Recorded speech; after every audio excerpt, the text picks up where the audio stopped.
जी कहते हैं इतिहास में मम गुह्यम भगवान कुंभ संभव।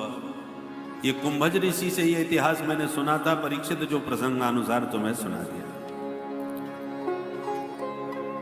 उसके बाद वृत्तासुर की कथा सुनाई कि दक्ष को जब बकरे का मुंह लग गया था तो अगले जन्म में वो फिर दोबारा जन्म लिए, तब भी उनका नाम दक्ष ही पड़ा। और पहले थे ये प्रजापति दक्ष, अब हो गए ये प्राचेतस दक्ष। इन्होंने असकनी कन्या से विवाह करने के बाद सृष्टि विस्तार का संकल्प लिया और 10,000 बच्चों को पैदा किया। और नारद जी ने जब 10,000 बच्चों की भीड़ देखी, दक्ष ने कहा तुम जाओ तपस्या करो और शक्ति लेकर के फिर संसार का सृष्टि करना। तो जब तपस्या करने 10,000 बच्चे चले तो नारद जी ने सबको रोक लिया, सुनो कहाँ जा रहे हो? बोले तप करने, परमात्मा को प्रसन्न करने। कुछ आता जाता है? बोले पूछो। बोले ऐसी गुफा देखी है जिसमें घुसने के बाद कोई बाहर नहीं निकलता? बोले नहीं, हमने तो नहीं देखी। ऐसी नदी देखी है जो इधर भी बहती है इधर भी बहती है, दोनों तरफ बहने वाली नदी? बोले हमने तो कभी सुनी भी नहीं। तो तुम कुछ नहीं कर सकते। अरे बाबा तो आप बता दो ये क्या मामला है? बोले ऐसे कैसे बता देंगे, पहले चेला बनो तब बताएंगे। हाँ बन जाते हैं। सबने मंत्र दीक्षा ले ली तो सबको बता दिया। दोनों ओर बहने वाली नदी का नाम है माया, जो सृजन भी कर रही है संहार भी कर रही है, दोनों काम करती है ये माया। और जिस गुफा में घुसने के बाद कोई नहीं निकलता उसका नाम है मोक्ष, उसका नाम है अपुनर्भव।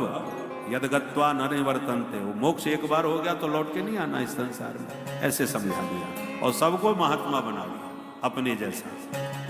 दक्ष को पता चला तो नारद जी पर भयंकर क्रोध आया कि हमारे सारे बच्चे बाबा बन गए, चलो जाने दो। पुनः 1,000 बच्चों को पैदा किया। नारद जी ने उनको भी बाबा जी बना दिया। अब तो दक्ष को भयंकर क्रोध नारद पर आया और इतने में नारद जी दिखाई पड़ गए। खूब गालियां नारद जी को दी और अंत में शाप दे दिया, नारद तेरा पैर एक जगह नहीं टिकेगा, तू जिंदगी भर ऐसे ही घूमता फिरेगा। तस्मात् लोकेषु ते मूढ़ न भवेद भ्रमतः पदम, ऐसा शाप दक्ष ने दिया। नारद जी चुपचाप साफ और गाली सुन के चले गए। अब की बार दक्ष ने 60 बेटियों को जन्म दिया।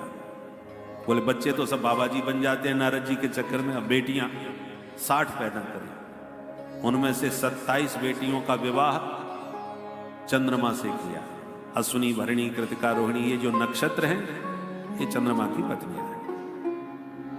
रोहिणी से विशेष प्रेम चंद्रमा ने किया तो दक्ष का शाप चंद्रमा को भी लगा। 13 बेटियां कश्यप ऋषि को ब्याही हैं। दिति, अदिति, दनु, काष्ठा, सुरसा आदि आदि ये कश्यप ऋषि की पत्नियां हैं। जो अपना गोत्र भूल जाते हैं, बहुत से लोग देशांतर में जाकर के कुल परंपराओं को भूल जाते हैं। जब ब्राह्मण लोग संकल्प पढ़वाते हैं, बोले आपका क्या गोत्र है, तो अब एक दूसरे का मुंह ताकते, पता ही नहीं है क्या। ऐसी स्थिति में जो अपने को हिंदू मात्र मानते हैं पर गोत्रादि को भूल गए हैं, वो कश्यप गोत्रोत्पन्न करके अपना संकल्प करवा सकते हैं, क्योंकि सब कश्यप जी की संतान है। कश्यप जी की पत्नी दिति के दैत्य हो गए, अदिति के देवता हुए। दिति की एक बेटी थी रचना, उसका विवाह त्वष्टा मुनि से हुआ, जिससे 2 बेटा हुए, विश्वरूप और सन्निवेश। विश्वरूप कुछ समय के लिए देवताओं के पुरोहित बने। क्यों बने महाराज? बताया कारण। बृहस्पति जी नाराज हो गए थे, कभी कभी गुरु चेला में खटपट हो जाती है, तो वैकल्पिक रूप में विश्वरूप पुरोहित बने। विश्वरूप ने नारायण कवच का उपदेश इंद्र को दिया। भागवत के 6वें स्कंद के 8वें अध्याय में जो नारायण कवच है बड़ा अद्भुत है। इस कवच से हर संकट से आपकी रक्षा भगवान नारायण करेंगे। जिसको थोड़ा भी संस्कृत का ज्ञान हो उसे भागवत के नारायण कवच का पाठ अवश्य करना चाहिए।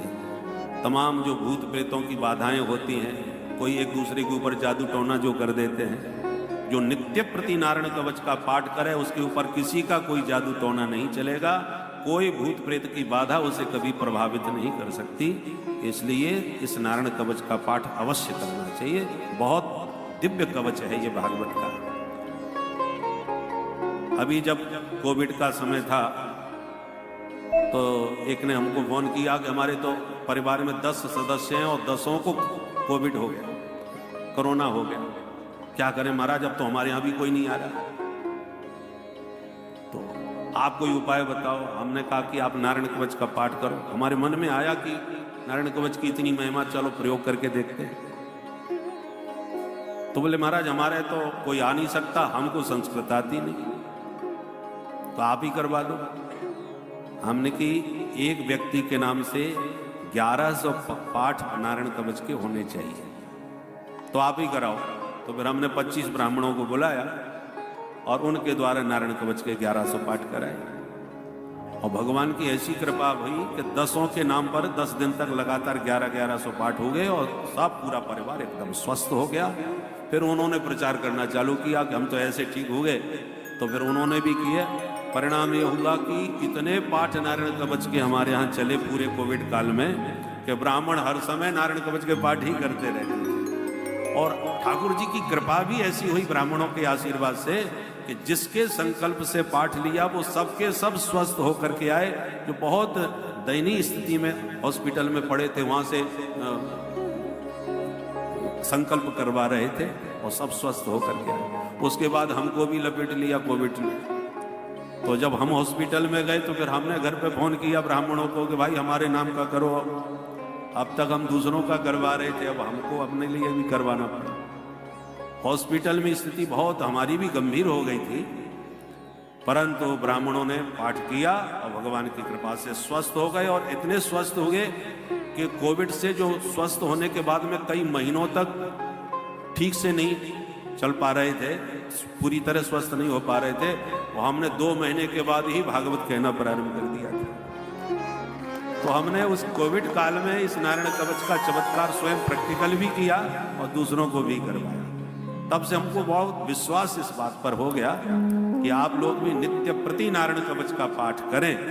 कदाचित कोई ऐसा कोई संकट आवे और नहीं कर सकते हैं तो किसी ब्राह्मण से करवाएं।